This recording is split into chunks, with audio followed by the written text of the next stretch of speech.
quick thank you to our sponsors for making this podcast possible. They keep this show free to listen to.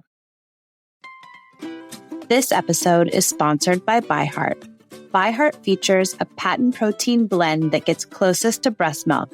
Their formula includes the most abundant protein, alpha-lac, found in breast milk, as well as lactoferrin, the number one protein found in colostrum. ByHeart is an easy-to-digest formula which includes prebiotics and an 80-20 whey to casein ratio like in early breast milk, making it great for a newborn's digestive system. ByHeart is the only U.S.-made infant formula made with certified clean ingredients, including organic, grass-fed, whole milk, not skim. What it doesn't have is soy, corn syrup, GMOs, or palm oil. Curious about ByHeart?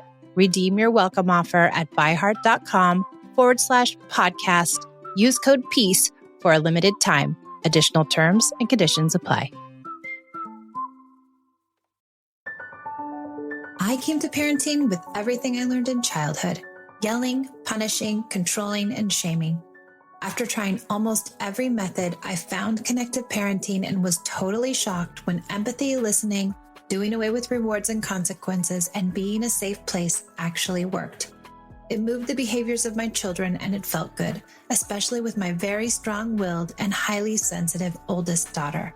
This podcast was born out of the idea of sharing the message and helping parents find more peace in a modern world. Welcome to the Peace and Parenting Podcast. So glad you're here.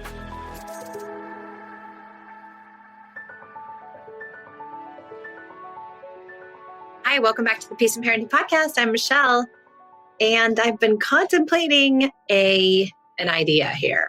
So we had this threats and bribes event. And when I was posting about threats and bribes, a lot of things started coming up for people. That threats and bribes, if you say, if you do this, then you can do that. Or if you do this, when you do that. People didn't believe those were threats and bribes. They believed that that's just the order of events in their house. And then came out this even different idea that we have to do our work first before we can relax. And that's where I kind of want to drill down on, is that we live in a society that's full of productivity and that we highly value productivity. Listen, I'm no slouch. I am a productive person. I'm a doer. I like to get things done. I like things run in an orderly manner, and I like efficiency. However, that isn't always the best way to come to your parenting. It might be a great way to be a good worker, or to run a business, or to, organize a fundraiser. But it isn't necessarily the best way to run your house. And in that, and what's come out of a lot of discussions with people online, is that many people believe they cannot rest or settle or be calm or be okay in their environment unless all the work is done. Because they grew up believing that you cannot rest, you cannot take care of yourself, you cannot pause, you cannot take a breather until all the work is done. And many of us grew up like that. And it can be so detrimental, because rest and taking breaks and taking care of ourselves is just as important as doing our work. And when we try to use these ideas of doing all the work and then doing the rest afterwards with our kids, it can feel very controlling for a child. You have to do your chores and then you can watch your iPad. You have to do your homework and then you can do these things. You can go play. You can rest. You can see your friends. And then it becomes a manipulation because we're using it as a reward. So a bunch of things are happening in all this threats and bribes, which I didn't even realize the extent and the depth of where they were coming from. It's more than just trying to get our kids to do something for us. It's more than just trying to motivate behavior. It is also part of our culture that we believe that taking care of the work is more important than taking care of ourselves. And that's the piece that I was really disheartened by. And I feel like I fall into that same trap too. But when we parent that way, it's really hard on our kids. And why can't we eat cake first and then have dinner sometimes? Why can't we go play with our friends, and then do our homework.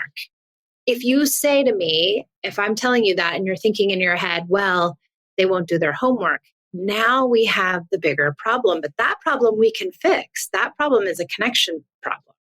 Because you don't want to also live in a household or operate a household where a child will only do as you ask them to do because you're giving them something or because you're tantalizing them with a better activity. You want them to do their homework because it's their homework and because it's part of their responsibility. But you cannot use a motivator to get that homework done because that becomes the threat or the bribe, rather. So I think having flexibility in our schedules and saying, you know what, tonight we're going to have dessert first, everybody. And having flexibility in our schedules and saying, hey, when do you want to do? I know the chores are really annoying. I know that take like Pia, for instance. Pia, I know you don't want to take the garbage out. When do you want to take the garbage out? You want to do it later? You want to do it now? When do you want to do it? Can we give choice to our kids? And if we're giving them choice, will that make them feel as if they are less controlled? And if they're feeling less controlled, will they feel better about our relationship? And if they feel better about our relationship, will we get more cooperation? Organic, authentic cooperation. And I think that's another whole piece of this. It's like a big onion, really.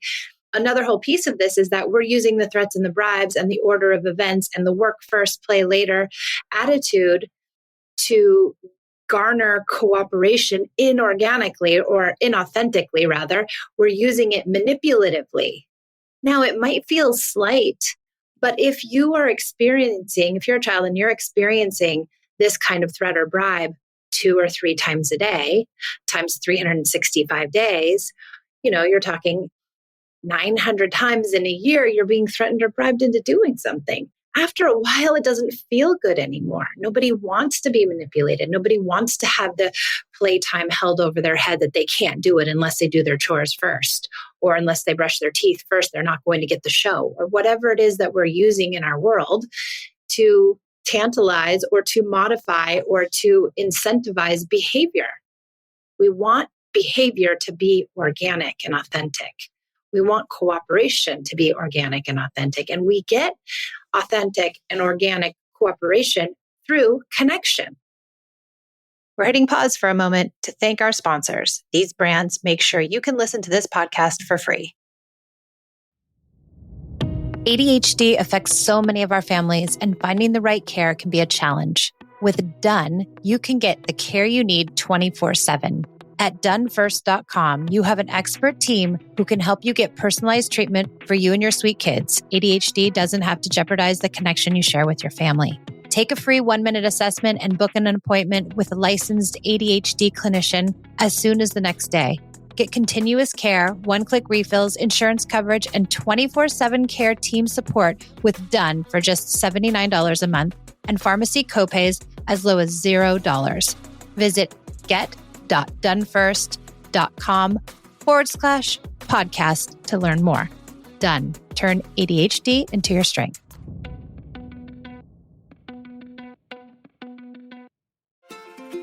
You know what I don't miss at all? The vicious week before my period. I always used to feel like I was walking in quicksand and craving the most unhealthy of foods. My sleep was always off and my moods were unpredictable. Now it's easier to manage PMS with Estro Control. Happy Mammoth, the company that created Hormone Harmony, is dedicated to making women's lives easier. And that means using only science-backed ingredients that have been proven to work for women. They make no compromise when it comes to quality, and it shows. And the biggest benefit, feeling like myself again. That's what women mention over and over in their reviews. And there are over 14,000 reviews of Hormone Harmony. For a limited time, you can get 15% off the entire first order at happymammoth.com. Just use code PEACE at checkout. That's happymammoth.com and use the code PEACE for 15% off today.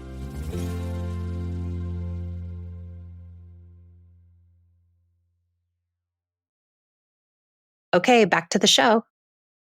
So one thing that I think is interesting to note is that, and I've talked about it before on the podcast, and I talk about it all the time in my coaching, but when the kids were really little, we had a really hard time in the mornings, and I think this is common. Many people will tell me, I can't get them out the door. I can't get their teeth brushed. Everything's a fight. And so then we lean into threats and bribes and punishments.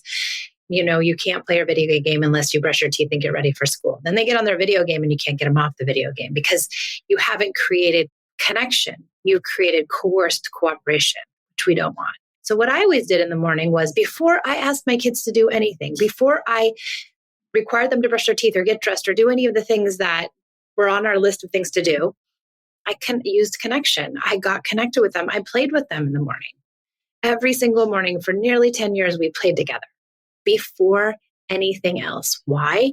Because I wanted to build them up with connection, because I wanted them to feel close to me, because I wanted to prioritize the number one thing in our life needed to be relationship.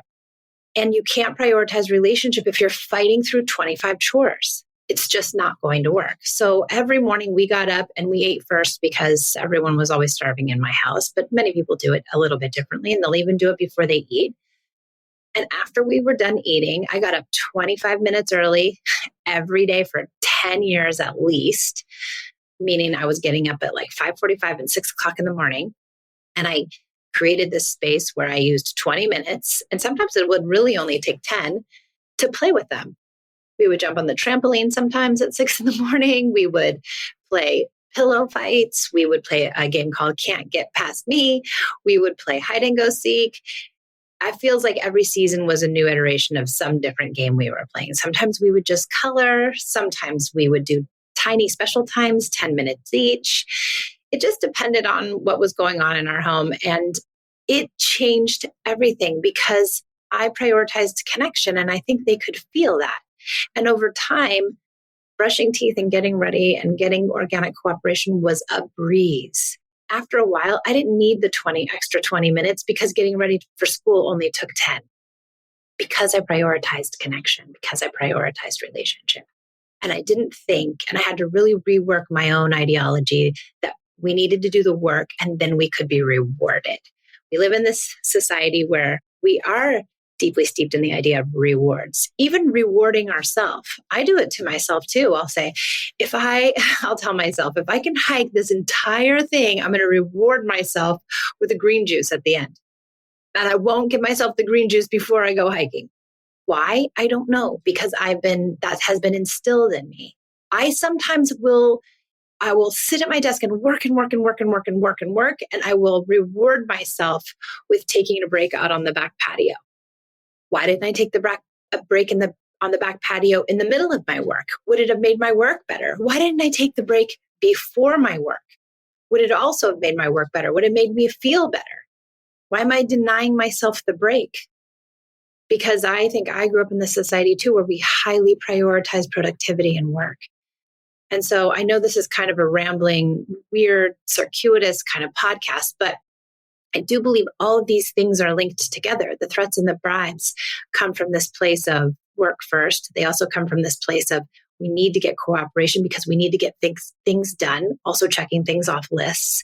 We really highly value when we can do things. And I think as moms and as all parents, we want to get that list of things done more than anything.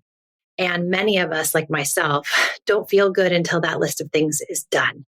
But is it coming at the cost and the detriment of the relationship we share with our child because we're pulling them along with us? You got to get these things done too. And many people said to me on Instagram, especially, they said to me, well, I'm instilling good work ethic. Well, is that good work ethic? You're instilling work ethic? Or are you teaching your child to threaten and bribe somebody when they want to get their own way? Because work ethic isn't something you can manipulate somebody into, but they might turn out like us, like highly prioritizing work over self-care, or productivity over taking breaks, or doing things as opposed to relaxing. And relaxing and taking care of yourself and taking breaks is equally as important as doing things. Because this other point is that if you work yourself too hard and you do too much, what does that leave for your kids? Do you find yourself yelling more because you've done so many things and you're overworking yourself and you're making sure all the lists are checked off before you take care of yourself? And are you putting taking care of yourself at the very bottom? And then by the time you get to taking care of yourself, you're so frustrated and resentful and upset that you end up yelling at your children or your spouse or getting mad at yourself or shaming yourself. So if we think that we're instilling this idea of productivity for our kids, we might want to rethink that perhaps we're setting them up for some hurt in the long run, that they don't take care of themselves. And are we not modeling how to take breaks and how to rest and how to relax? And do we want to model those things? Those things are important to model. There's plenty of places to learn to work. Just send your kid to school for one day. That's 7 hours of work those kids do. I don't think they need more practice working. I really don't. I'm also not saying that you need to do everything around the house and don't expect them to do anything. They can contribute and they can be part of the household, but we don't want to manipulate them into doing it. So a few ideas. Threats and bribes probably are not the best way to garner cooperation, but connection is. So lean into the ideas of connection. If you're new to the podcast, get to the beginning of season 1, and it really explains the ideas of connection and what those tools look like. 2, if you prioritize work, what are the detriments of that? And if you don't prioritize taking care of yourself, what are the detriments of that? And then number 3, what are you modeling for your children? Are you modeling threats and bribes? Are you modeling connection? Are you modeling self-care? Are you modeling running yourself ragged until you cannot barely breathe and then being dysregulated? What are you modeling for your kids today? I hope this was helpful. Thanks for joining me on the Peace and Parenting podcast, and I hope to see you next time.